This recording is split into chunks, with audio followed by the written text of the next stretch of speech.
I created a postcard with a QR code on it with a link to a website I created. And on that website, there were a bunch of links going to how to vote, how to register to vote, how to register for absentee ballots. I made a poster and a postcard, one of them talking about how people have fought so hard in the past for minorities in order to keep that right and to get that right to just, vote. And it saddens me that there's a lot of voter apathy out there who, a lot of people are like, oh, I don't really care because, it doesn't directly affect me or my vote doesn't matter.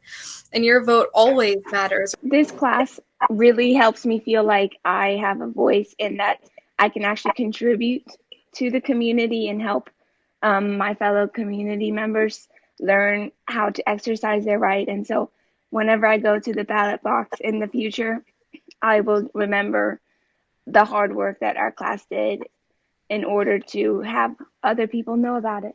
I was the one who made the radio ad. What made the 2016 election a disappointment for a lot of people was exactly this, just the fact that hardly anybody voted. I think voter apathy was at like an all-time high then. I think if people are more interested and people are more directly aware of the process, it might help things.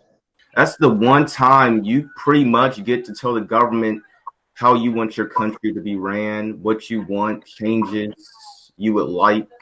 We did get some feedback, the audio piece that was aired, because it was a kid doing it, and you don't normally hear that on a radio station. So that was something. And then also the flyers, I was able to make some more. And so one of the kids commented, this looks like something that we would do. You was right. It was something that the Ballard students did. So you all are getting feedback. I think it's also important that we let people know that it is high school students participating, because I feel like a lot of adults sometimes feel like as young students, we don't really care or we shouldn't really have a say sometimes because we are so young. But I feel like through this class, at least, we've been educated enough to be able to have that say and let them know that we do have a voice and it does matter.